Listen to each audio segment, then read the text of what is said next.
I died on my 28th birthday choking on champagne at my brother's celebration party. The party commemorating his company's acquisition by a Fortune 500 corporation for $300 million. The same company I had unknowingly funded with my entire life savings 6 years earlier. As the room spun and my vision darkened, the last thing I saw was my brother Marcus's face, not filled with concern, but with cold calculation. My mother was already turning away, embarrassed by my scene. My father simply sighed, as if I had inconvenienced them all one final time. Then I woke up on my 18th birthday, gasping in my childhood bed, alive. The morning light filtered through the same faded curtains I'd thrown away years ago. My phone, an old model I hadn't seen in a decade, buzzed with a text from my high school boyfriend. The date on the screen made my heart stop, exactly 10 years before my death. I had been given a second chance, and this time, I knew exactly what was coming. My hands were shaking as I sat up, not from fear, but from rage.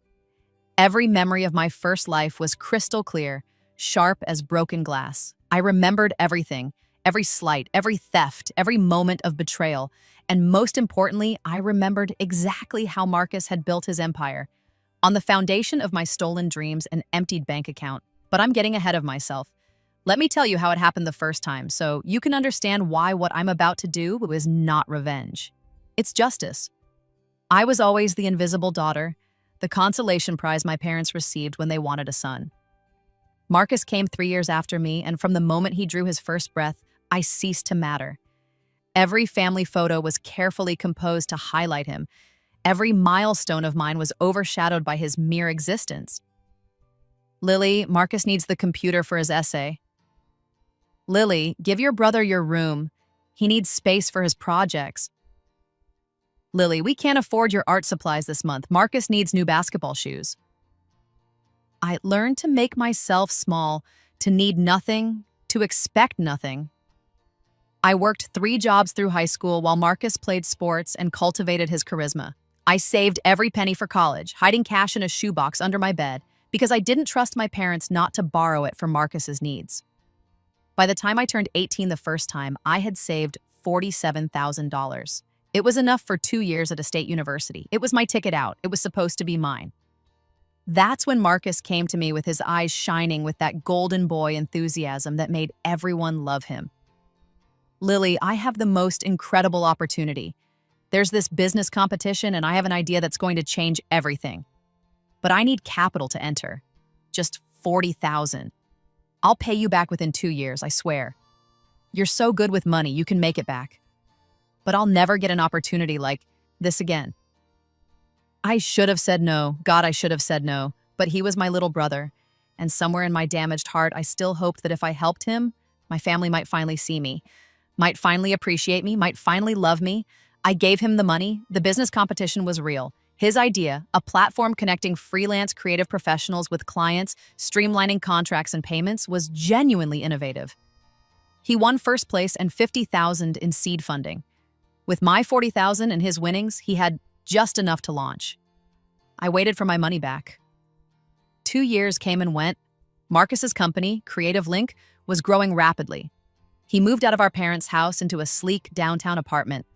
He drove a Tesla. He dated models and influencers. I lived in a studio apartment with 2 roommates and worked as a waitress while taking online classes because I couldn't afford traditional college. Every time I asked about repayment, Marcus would sigh deeply as if I were being unreasonable. The company's in a growth phase, Lily. Every dollar has to be reinvested. You wouldn't understand business. Just be patient. My parents backed him completely.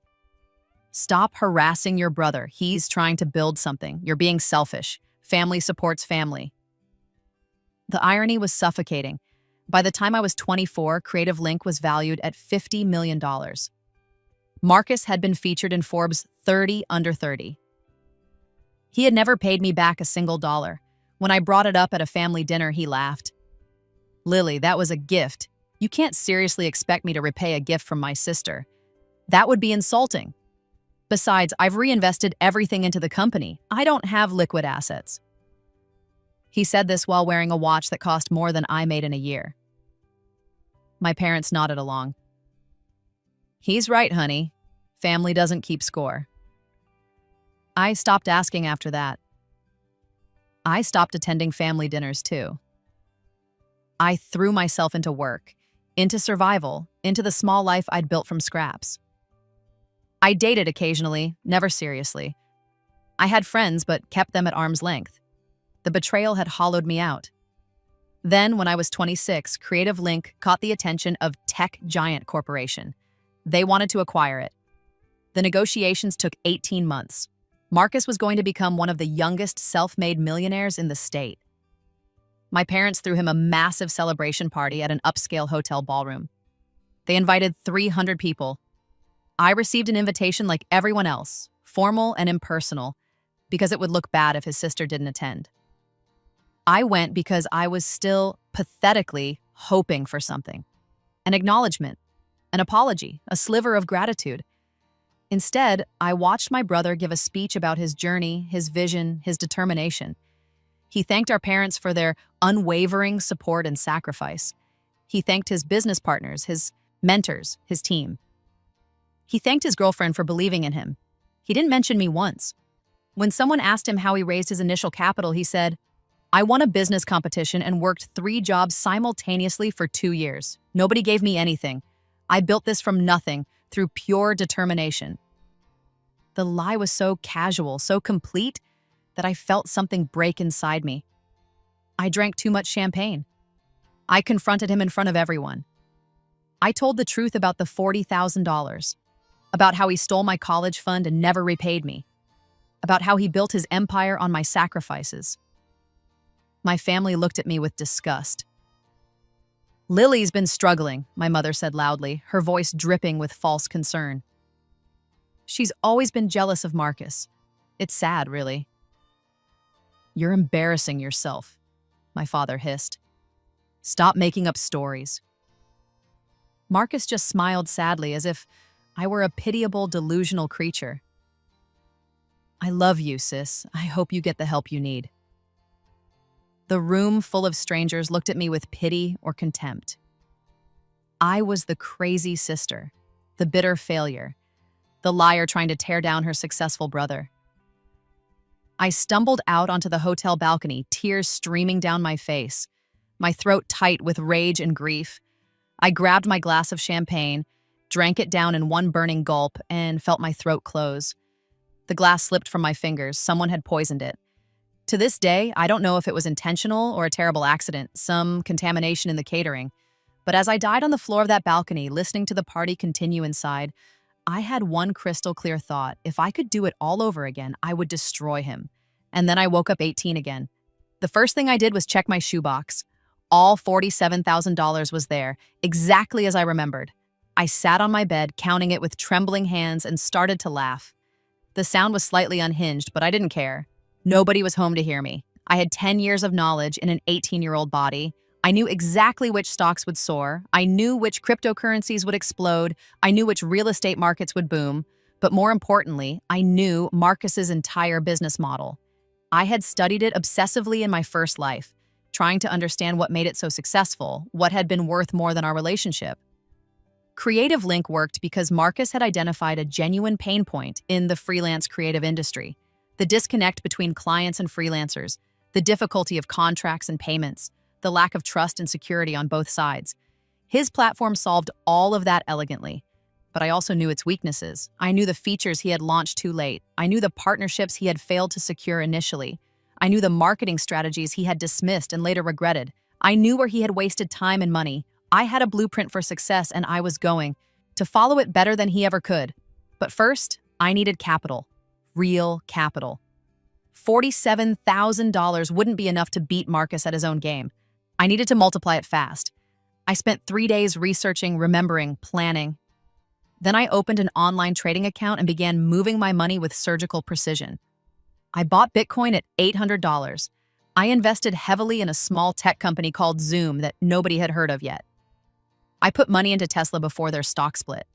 I bought shares in a pharmaceutical company I knew was about to announce a breakthrough. I diversified, but only into sure things.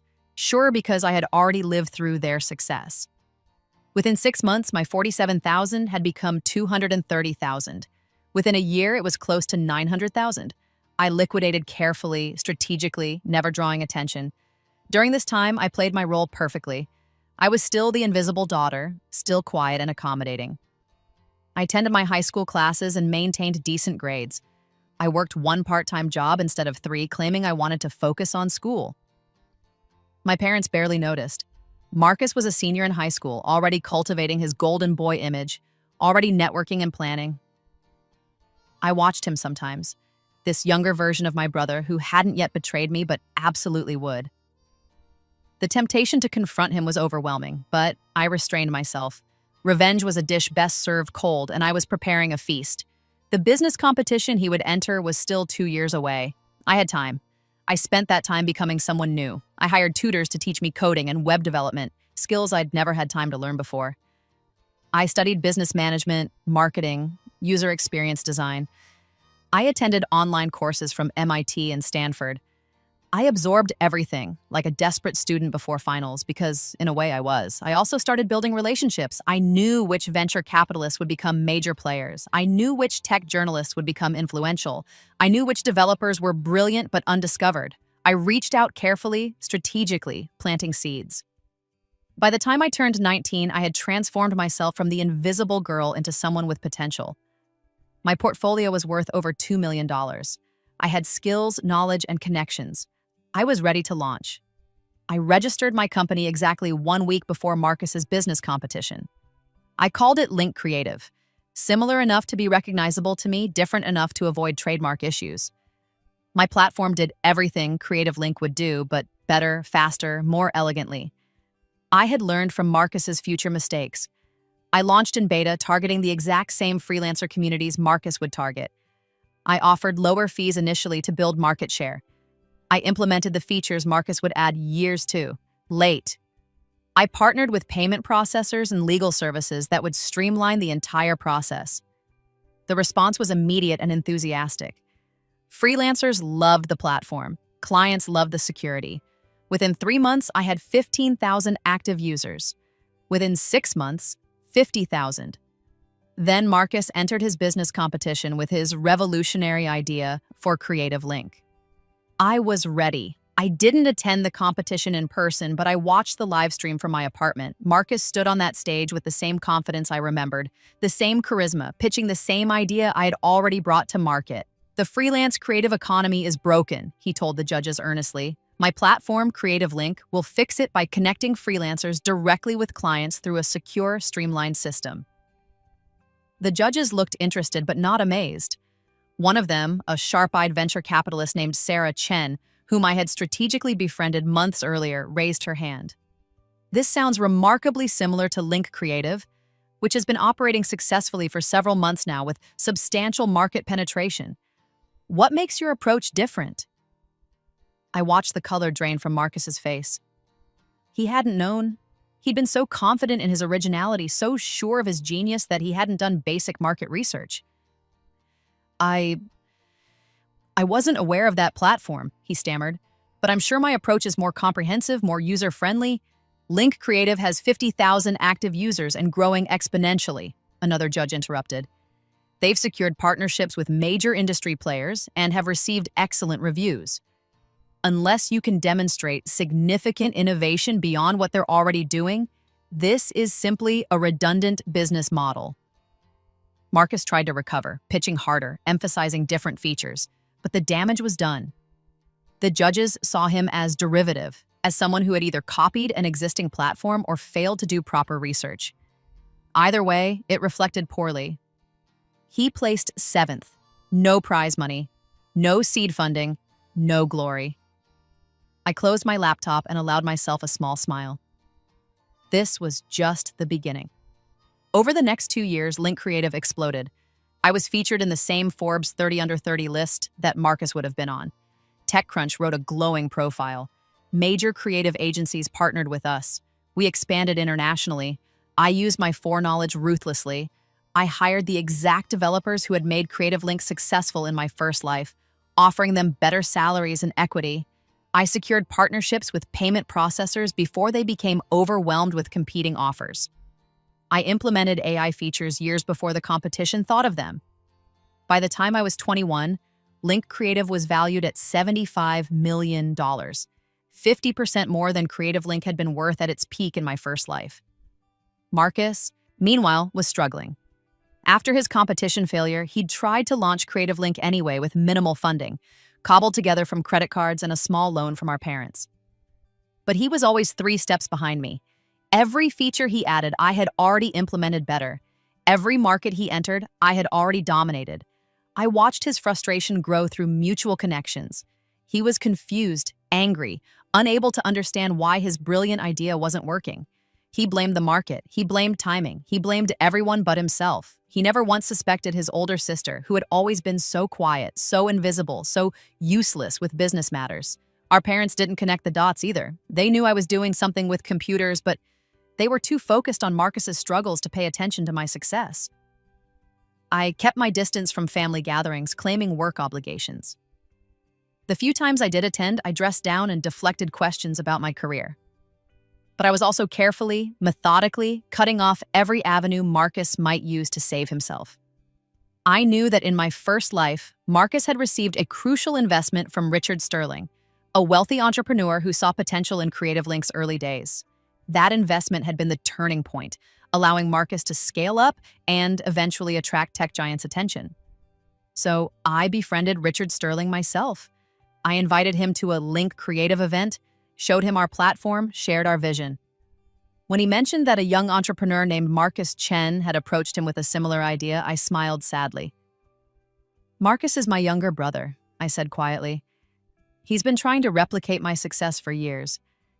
I feel terrible about it, honestly. I think my achievement has been hard for him, but I can't control what he does." Richard's expression shifted from interest to discomfort. Nobody wants to invest in the derivative brother of an already successful founder. He never took Marcus's calls again. I did this systematically. Every investor Marcus approached, I reached first. Every partnership he sought, I secured exclusively. Every talented employee he tried to recruit, I hired away with better offers. It wasn't enough to succeed. I needed him to fail completely. I needed him to understand what he had taken from me. By the time I was 23, Link Creative was valued at $200 million. We had expanded into Asia and Europe. We had processed over $10 billion in freelance payments. We had become the industry standard. Marcus's Creative Link was circling the drain. He had maybe 5,000 users, most of them inactive. He was deeply in debt. He'd burned through relationships with investors who had given him chances and been disappointed. His reputation in the startup community was mud. That's when I decided it was time for the final blow. I arranged a meeting with Tech Giant Corporation, the same company that had acquired Creative Link in my first life. I knew they were expanding their business services division. I knew they were looking for a freelance platform to integrate into their ecosystem. I knew exactly what they wanted because I had seen the acquisition terms in my first life. I gave them everything they asked for and more. I showed them our superior technology, our massive user base, our international presence. I demonstrated how Link Creative could slot seamlessly into their existing products. They were impressed. They were very impressed. "We'll need to do due diligence," the CEO, James Morrison, told me. "But I'll be frank, Ms. Chen. This is exactly what we've been looking for. We're prepared to make a very substantial offer." "I'm listening," I said calmly, even as my heart raced. $350 million. I kept my face neutral, but inside I was screaming with triumph. 50 million more than Marcus had gotten in my first life. I negotiated up to 400 million because I could, because I knew they'd pay it, because I wanted Marcus to know I had exceeded his greatest achievement. But I wasn't done yet. Before accepting the offer, I made one request. I'd like to acquire some of my smaller competitors before we finalize the deal. Clean up the market, consolidate our position. It would make the acquisition more valuable to you. They agreed readily. They even provided bridge financing to help with the acquisitions. I made a list of targets. There was only one company I actually wanted, Creative Link. I sent Marcus an acquisition offer through my lawyers, $50,000 for all assets and intellectual property of Creative Link, the same amount he'd won in the business competition he'd needed my money to enter. The irony was intentional. His response came back within 24 hours. a furious, profanity-laden email refusing the offer and accusing me of trying to humiliate him. I sent back a revised offer, $25,000, with a deadline of 48 hours before I withdrew completely. This time, his lawyer responded. They wanted to negotiate. Creative Link was worth more than that, they insisted. It had valuable intellectual property, a user base, potential. I had my lawyer send back a detailed breakdown. Creative Link's actual value was negative when you factored in debts, legal liabilities, and lost opportunity costs. I was being generous by offering anything at all. Take it or leave it. Marcus called me directly. It was the first time we'd spoken in years. Lily, his voice was strained, desperate. Please, I know the company isn't doing well, but it's all I have. Don't do this. Do what? I asked calmly. I'm offering to buy your failing business. That's a kindness, Marcus. This is because of the money, isn't it? From when we were kids? I'll pay you back, I swear. Just don't take my company. The audacity almost made me laugh. You mean the $47,000 you stole from me? The money that was supposed to be my future? I didn't steal it. You gave it to me. And I was going to pay you back, but you built a company worth millions and still claimed you had no liquid assets while wearing designer clothes and driving luxury cars?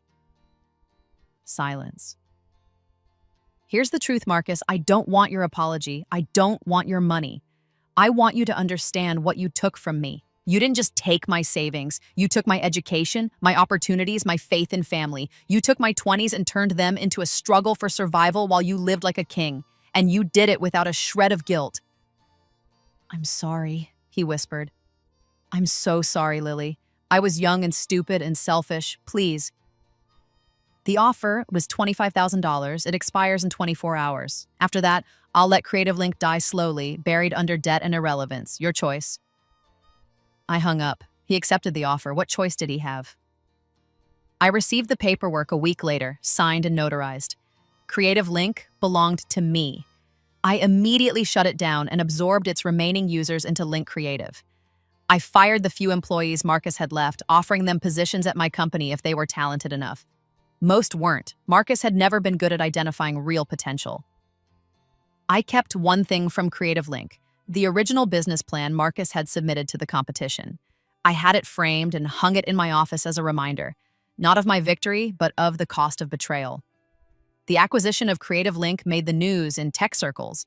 Journalists called it a mercy killing and a consolidation play. One article mentioned that the founder of the acquired company was my younger brother. Another dug deeper and discovered the family connection, creating a narrative of sibling rivalry in tech. A reporter from Forbes called me for comment. There's speculation that this acquisition was personal, given your family relationship with Marcus Chen. Is there any truth to that? Business is always personal, I said. But it's also just business. Creative Link was a competitor with a flawed business model. I made a logical decision to eliminate competition before our acquisition by tech giant corporation. So the acquisition is confirmed? It will be announced next week. $400 million. The article ran with the headline, Link Creative founder Lily Chen sells to tech giant for $400 million after acquiring brother's failing startup. My parents called me for the first time in months, not to congratulate me, to scream at me for humiliating Marcus. How could you do this to your brother? My mother shrieked. He's devastated. His company was his dream. His dream was built on my stolen money, I said coldly. Did you know he never paid me back? Not a single dollar of the $47,000 I gave him? That was a family loan. Family doesn't keep score. You're right. Family doesn't keep score. But I'm not family to you, am I? I never have been. Marcus was always the only child who mattered, so I decided to treat him like you taught me to treat family, as someone whose success requires my sacrifice. You're being vindictive and cruel. No, Mother. I'm being successful. There's a difference. Maybe if you'd ever supported me the way you supported Marcus, you'd understand that. I hung up on her too. My father sent me a long text message about disappointment and family values. I blocked his number. Marcus sent me dozens of messages over the following weeks, ranging from apologetic to angry to desperate. I read none of them. I had said everything I needed to say. The acquisition by tech giant closed 3 months later. $400 million hit my account, minus taxes and legal fees. I walked away with roughly $250 million personally, plus substantial stock options in tech giant. At 23 years old, I was wealthier than Marcus could have dreamed of in my first life. More importantly, I had done it myself, with my own work, my own intelligence, my own determination. I had needed no one's help, no one's support, no one's money. I bought a penthouse in the city Marcus used to live in. I hired an interior designer and created a space filled with light and art and beauty. I donated substantial amounts to scholarships for students from neglectful families. I invested in female-founded startups. I lived well, but not excessively. I had learned the value of money the hard way. I also started therapy. The revenge had been satisfying, but it hadn't healed the wounds. I needed to process the trauma, to understand how to build healthy relationships after such profound betrayal. I needed to learn how to be more than my anger, but I never regretted what I did to Marcus, not for a second. 2 years after the acquisition, I was invited to speak at my old high school's career day. I accepted, curious to see how the place had changed. The auditorium was full of teenagers with varying degrees of interest and boredom. I took the stage and smiled at them. "I'm going to tell you something your parents might not want you to hear," I began. "Family doesn't always mean safety. Sometimes the people who are supposed to love you will use you, betray you, and discard you. And society will tell you to forgive them because they're family." The students were suddenly very attentive. "When I was your age, I saved every penny I earned for college. I was careful, disciplined, responsible. My younger brother asked me to loan him that money for a business opportunity. I gave it to him because I believed family helped family. He never paid me back. He built a successful company with my money and claimed he'd done it all himself. My parents supported him completely and told me I was selfish for expecting repayment." I paused, letting that sink in. I could have accepted that. I could have been the good daughter, the supportive sister. I could have made myself smaller and smaller until I disappeared completely, but I didn't. Instead, I taught myself business, I invested wisely, and I built the same company he built, but better. I took every opportunity he thought was his and made it mine. I acquired his failing company for a fraction of what it was worth. And then I sold my company for $400 million. The auditorium was completely silent. I'm not telling you this story to encourage revenge. I'm telling you this story to encourage self-worth. Know your value. Protect your resources. Don't set yourself on fire to keep other people warm, even if those people are family, especially if those people are family, because the most dangerous betrayals come from those who know exactly how much you're willing to sacrifice. I saw a few students nodding, especially the girls who sat quietly in the back, the ones who looked tired and old beyond their years. And if someone does betray you, if they do steal from you and mock you and throw your love back in your face, remember this: the best revenge isn't violence or cruelty. It's building such an incredible life that they choke on their regret. It's succeeding so completely that their failure becomes inevitable by comparison. It's proving that you never needed them at all. The applause was thunderous. Afterward, several students came up to thank me. One girl, probably 16, with eyes that looked too familiar, said quietly, "My older brother takes all my babysitting money. My parents say I should share with family, but I want to save for college." I gave her my card. "Open a bank account in your name only. Never tell them about it. Hide your cash somewhere. They'll never find it. And remember that you owe them nothing. Your future is yours to build." She hugged me, and I felt something loosen in my chest. Maybe this was the real victory, not destroying Marcus, but helping others avoid my fate. I'm 28 now, the age I died in my first life. Sometimes I think about that other timeline, the one where I was poisoned at Marcus's celebration party. I wonder if it really was an accident, or if someone, my mother, perhaps, or Marcus himself, decided I'd become too much of an embarrassment to tolerate. It doesn't matter anymore. That life is gone and I'm still here. Marcus is working as a mid-level manager at a tech company in the Midwest. He's not wealthy, not famous, not special. He's just another person who had potential and squandered it through entitlement and cruelty. From what I hear through mutual connections, he's bitter, constantly complaining about how I stole his success and ruined his life. My parents tried to reconnect last year. They sent a letter explaining that they'd reflected on their mistakes and wanted to rebuild our family. The letter was filled with justifications and excuses, but very little actual accountability. It mentioned, almost as an afterthought, that they were struggling financially and could use some help.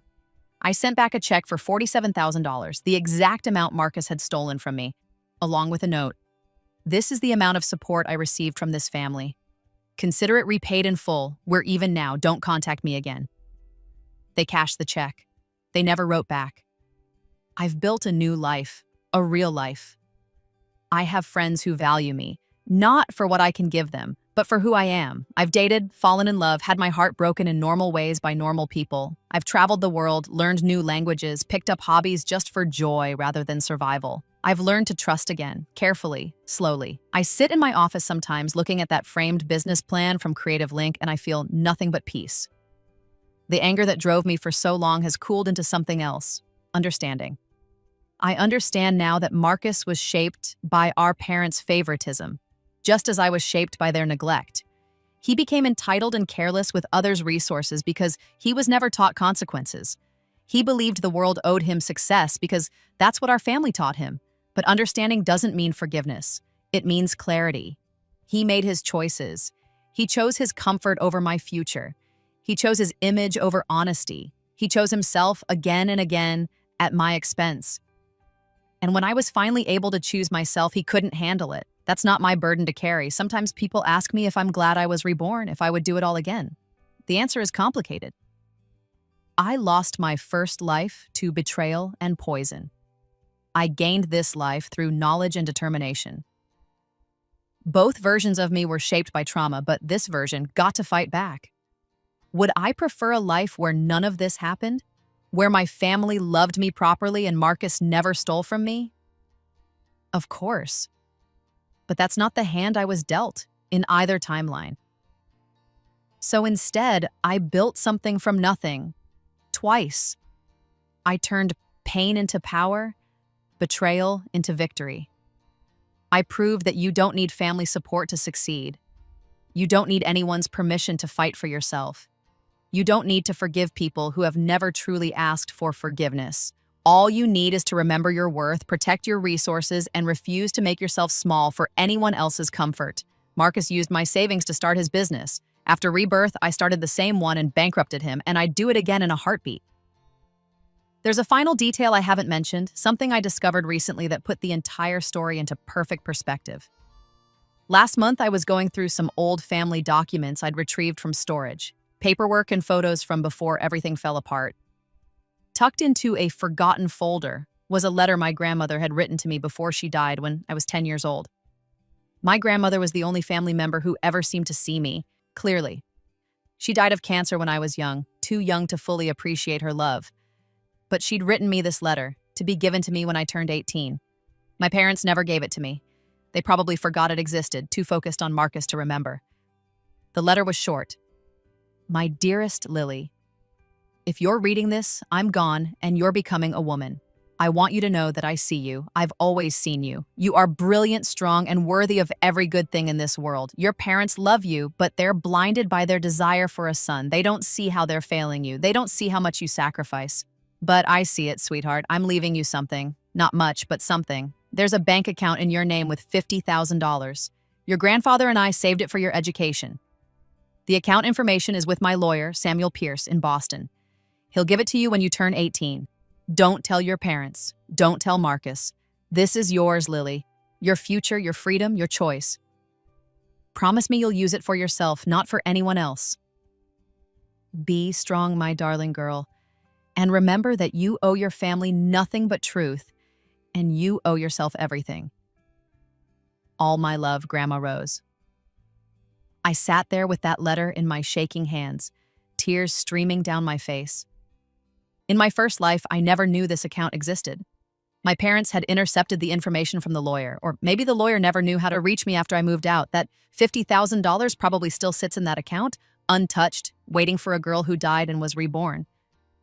But in this life, I found the letter, and I called Samuel Pierce.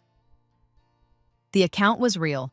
The money was still there. With 18 years of compound interest, it was now worth over $90,000. I didn't need it. I had hundreds of millions, but I took it anyway because it was mine. Because my grandmother had wanted me to have it. Because it was proof that at least one person in my family had loved me properly. I used that $90,000 to establish the Rose Chen Scholarship Fund for young women from neglectful families. Every year, we give 10 full-ride scholarships to girls who have been overlooked, underestimated, or actively sabotaged by their families. Girls who saved their babysitting money in hidden accounts.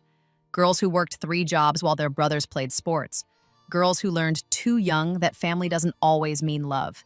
We tell them, you are seen, you are valued, you deserve every opportunity, and you owe them nothing. Last week, one of our first scholarship recipients graduated with a degree in computer science. She sent me a photo of herself at graduation, holding her diploma, smiling so wide her face looked ready to split. She told her family not to come to the ceremony. She celebrated with her friends, her chosen family, instead. In the photo, she's wearing a silver necklace with a small charm, a phoenix rising from ashes. I'm wearing the same necklace now. I bought it after my company sold, after the dust settled, after I'd proven everything I needed to prove. It reminds me that I burned down and rose up, that I died and came back stronger, that destruction and creation are sometimes the same thing. Marcus sends me an email every year on my birthday. He never says much, just, "Happy birthday, Lily," and sometimes, "I'm sorry," or, "I hope you're well." I never respond. What would I say? That I forgive him? I don't. That I hate him? I don't. That I think about him? I barely do. He's become irrelevant to me, which is perhaps the greatest victory of all. My parents are growing old. I hear they're in poor health, struggling financially despite the money I sent them years ago. Marcus can't help them. He has his own family to support now, his own children, who will hopefully learn different lessons than we did. My parents have hinted through distant relatives that they'd like to reconcile, to meet me for coffee, to explain themselves properly. I've declined. Some bridges are meant to stay burned. People sometimes ask if I'm lonely, living this way. If I regret cutting off my entire biological family. If I wish things had gone differently. I tell them, I'm not lonely, I'm selective. There's a difference. I've built a family of choice, friends who show up, partners who respect me, mentors who guide me, and young women I help who remind me why the fight mattered. These people know me, truly know me, and choose to love me anyway. That's more valuable than any blood relation ever was. And on the days when I do feel the ache of what I lost, not the family I had, but the family I wish I'd had, I sit in my office and look at that framed business plan. I remember dying at 28, choking on champagne while my brother celebrated with my stolen money. I remember waking up at 18 with a second chance and a burning purpose. I remember everything I built from nothing but knowledge and spite and the refusal to stay small. And I smile. Because Marcus used my savings to start his business, and after Rebirth, I started the same one and bankrupted him, and the girl I used to be, the invisible daughter who gave everything and received nothing, would be so proud of who I became. That's enough. That's everything.